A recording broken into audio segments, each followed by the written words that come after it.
3, 2, 1. Here we go!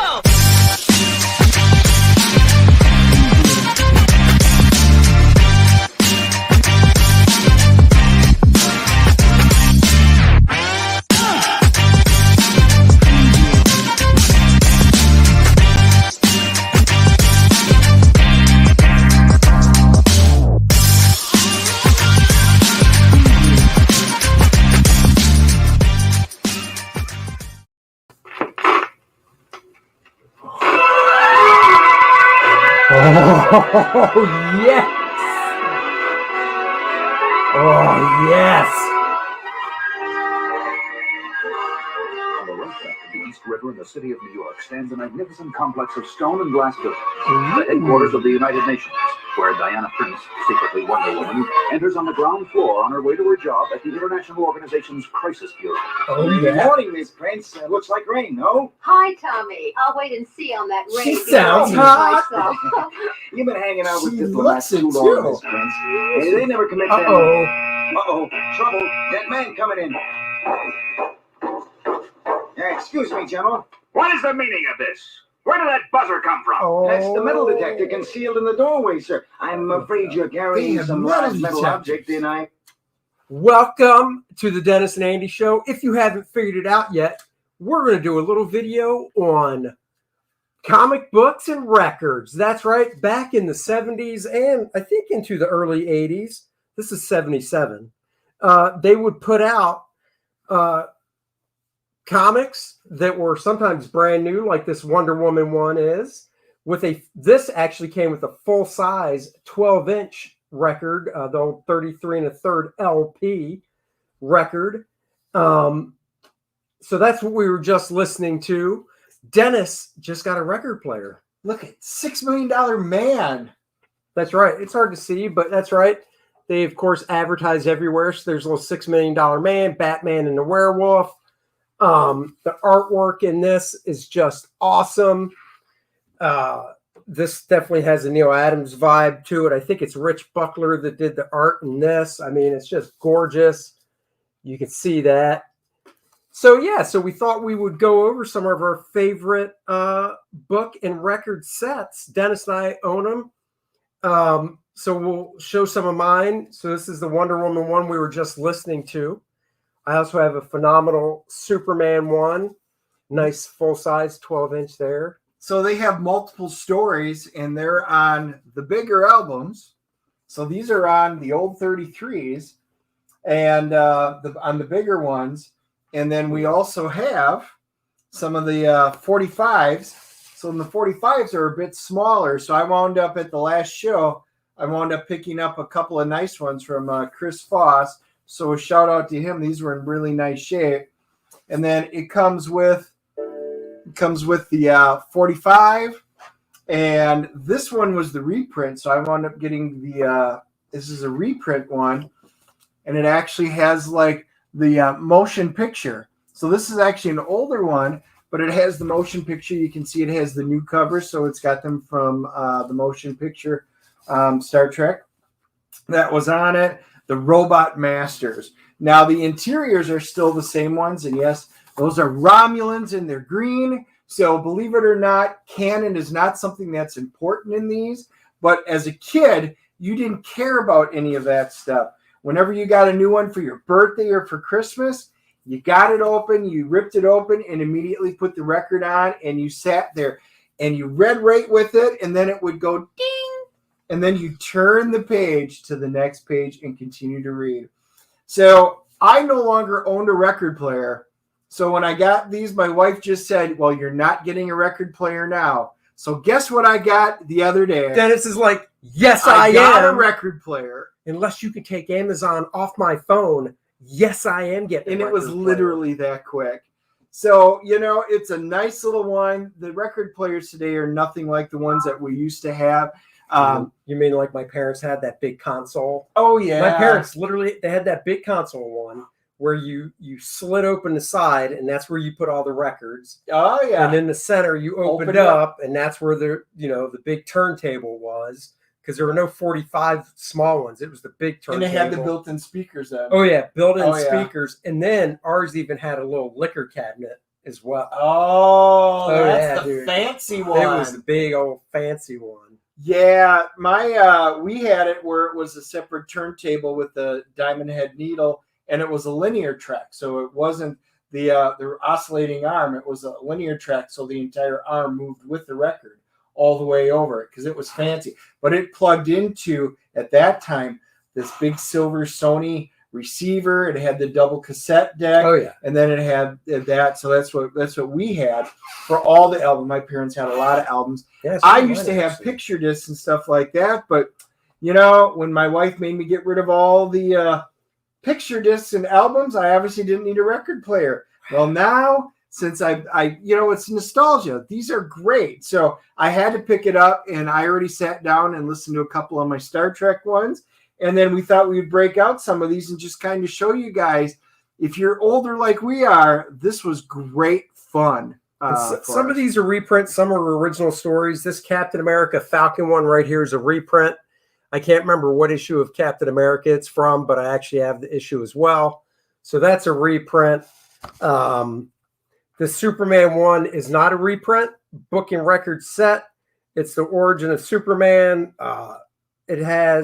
It doesn't give credit to who drew it, but I believe it's Rich Buckler art, and then it looks like Dick Giordano inks, but it also looks like Neil Adams touched some of it as well.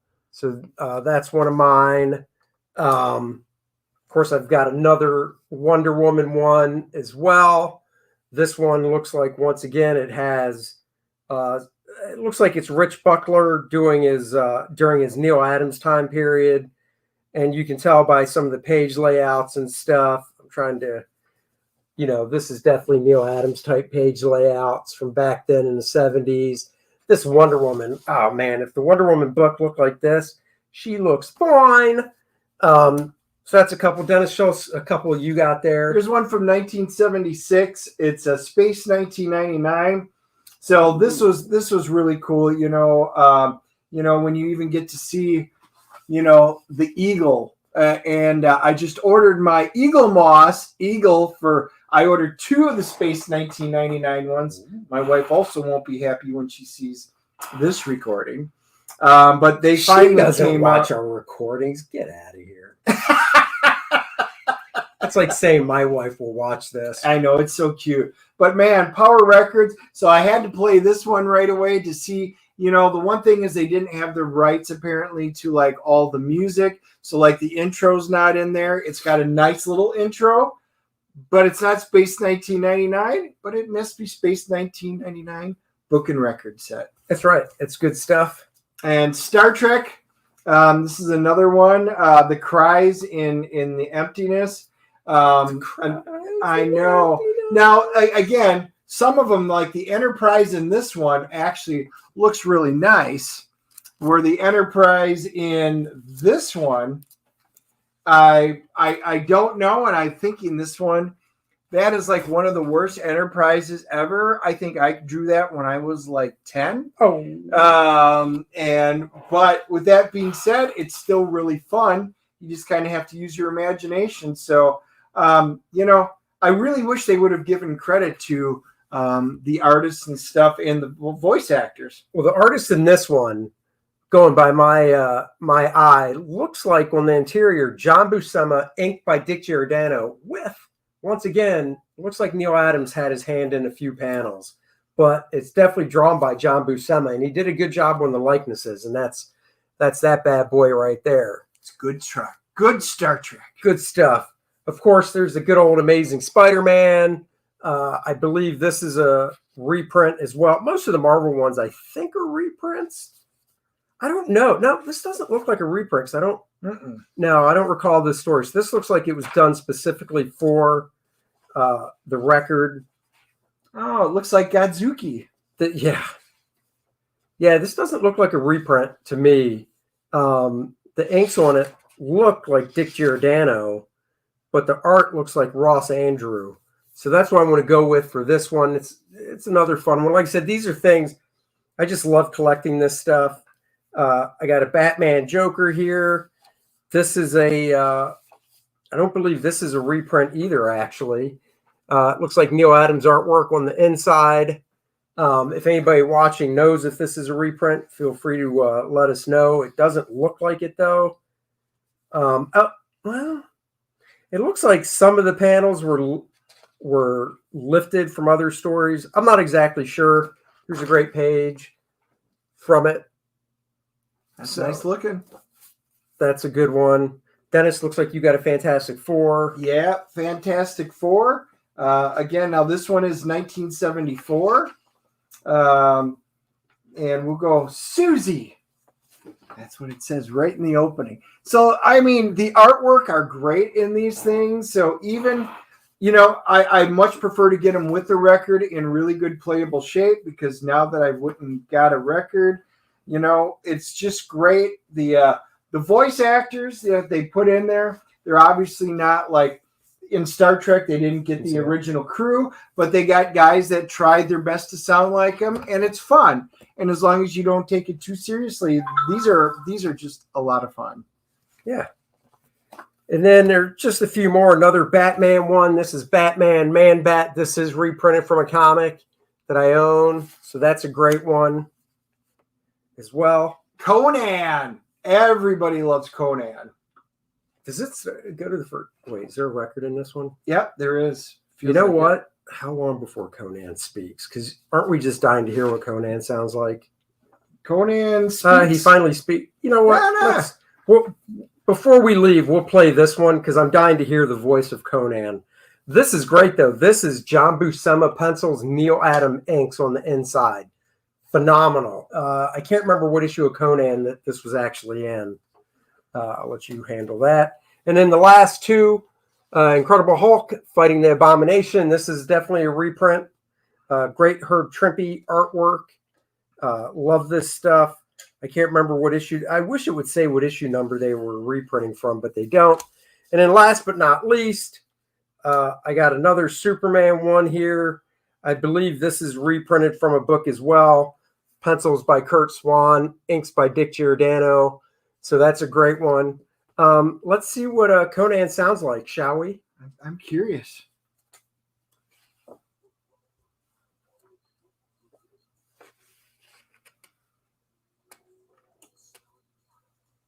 Oh, is that turned all the way up? Oh, that's weird. That's really weird. I wonder if it's because of the record being so old. Shouldn't. Place it farther in on the disc, on the player, see what it does. Is there a backside to it? Yep. We're going to do B-side, and let's just see. Let's see what B-side. This is weird. The volume. Oh, there it is. It seems little Rascal spoke true. The crawler has indeed carried him to these ruins at the city's edge. Now all I have to do is find them before... There! Slithering into the crumbling of that temple. It's them. I'm assuming that's Conan. But I can still reach them before they're lost in the darkness of...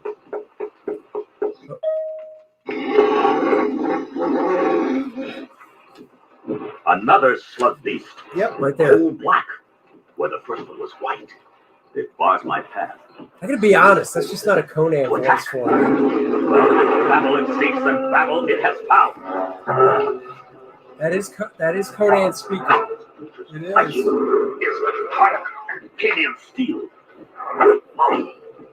My blade cannot pierce it. Well, I'm going to say it's probably around 1976. It doesn't actually say. No. But if my sword cannot slay the beast, If my sword cannot slay the beast. Well, that's my guess anyway. That does not sound like, as soon as I heard that voice, I automatically think of the actors from the 50s and 60s that were really popular. I know it's not Cary Grant, but I think of that type of actor when I hear that voice. Typical.